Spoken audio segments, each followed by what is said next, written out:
Madame, Monsieur, bonjour et bienvenue sur le Média News pour votre bulletin.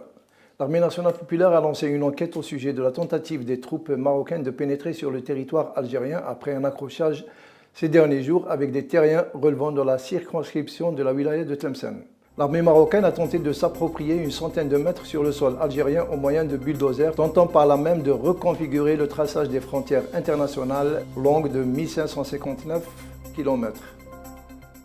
Dans le dossier du nucléaire, le directeur général de l'Agence internationale de l'énergie atomique, Yukiya Amano, se réunira lundi au siège de l'AIEA dans la capitale autrichienne Vienne avec le vice-ministre iranien des Affaires étrangères, le négociateur Abbas Araghchi.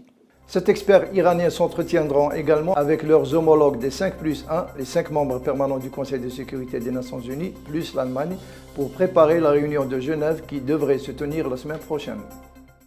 Au cours des audiences hautement médiatisées qui pourraient durer jusqu'à 5 mois, les projecteurs seront surtout braqués sur Rebecca Brooks, ex-patron de la filiale britannique de l'Empire Murdoch, et Andy Coulson, ancien rédacteur en chef du News of the World et The Sun, ainsi que 6 autres personnes. Ils sont accusés d'avoir mis sur écoute téléphonique plus de 600 personnes, y compris des célébrités, payer des pots de vin pour obtenir des renseignements et cacher des preuves à la police.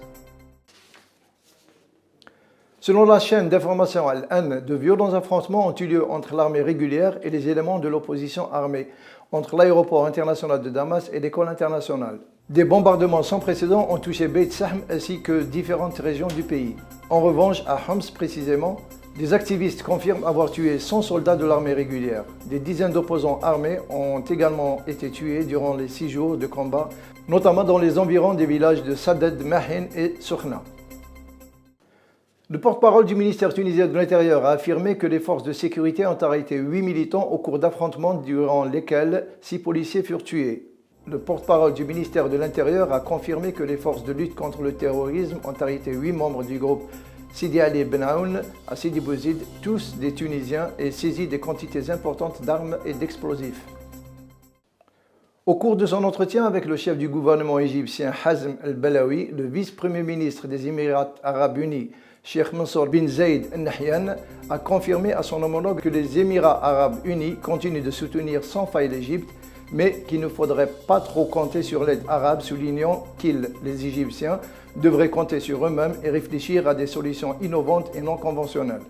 La situation sécuritaire se dégrade de jour en jour où un groupe d'hommes armés et masqués ont tendu une embuscade devant l'université de Mansoura dans le nord de l'Égypte, tuant 3 éléments des forces de sécurité.